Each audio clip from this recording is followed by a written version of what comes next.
முடிஞ்சளவு சப்போர்ட் பண்ணுங்க. முதல்ல ஃபாலோ பண்ணுங்க மக்களே. இன்ஸ்டாகிராம் உன்னே தாண்டா ஃபாலோ பண்றா. ஹாய் மதுரை மக்களே, மதுரை பிஸ் மார்க்கெட் மாடுதாவணி. இவர் தான் உங்க மாமியார் பாரு சங்கர், நான் தான் உங்க கார்த்திக். இந்த மீன் பேர் பாத்தீங்கன்னா பால் சுறா. இது பேர் உண்மையான பேர் வந்து கொம்பன் சுறா. போன்லெஸ்க்கு அருமையான மீன்.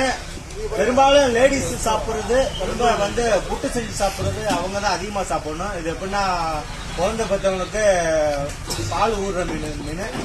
அதனால மீனை பொறுத்த வரைக்கும் இன்னைக்கு வந்தாலும் கொஞ்சம் ஓரளவு தெளிவாகவும் எல்லா நாளும் வர மீனை, டெய்லி வர மீனை எல்லா மீனுமே டெய்லி அப்டேட் பண்ணிட்டே இருக்கேன். நீங்க நம்ம வீடியோ பாருங்க, முடிஞ்ச அளவு சப்போர்ட் பண்ணுங்க. நீங்க சப்போர்ட் பண்ணாதான் எல்லா மீனுமே உங்களுக்கு அன்றாட வர மீன் எல்லா மீனுமே தெளிவாகவும் சூப்பரா மக்கள் காமிக்கிறோம். முடிஞ்ச அளவு சப்போர்ட் பண்ணுங்க. நீங்க சப்போர்ட் பண்ண நாங்க ஒவ்வொரு மீனா வர மீனை எல்லா மீனுமே தெளிவாகவும் சூப்பராகவும் காமிப்போம் மக்களே. முடிஞ்ச அளவு சப்போர்ட் பண்ணுங்க. முதல்ல ஃபாலோ பண்ணுங்க மக்களே.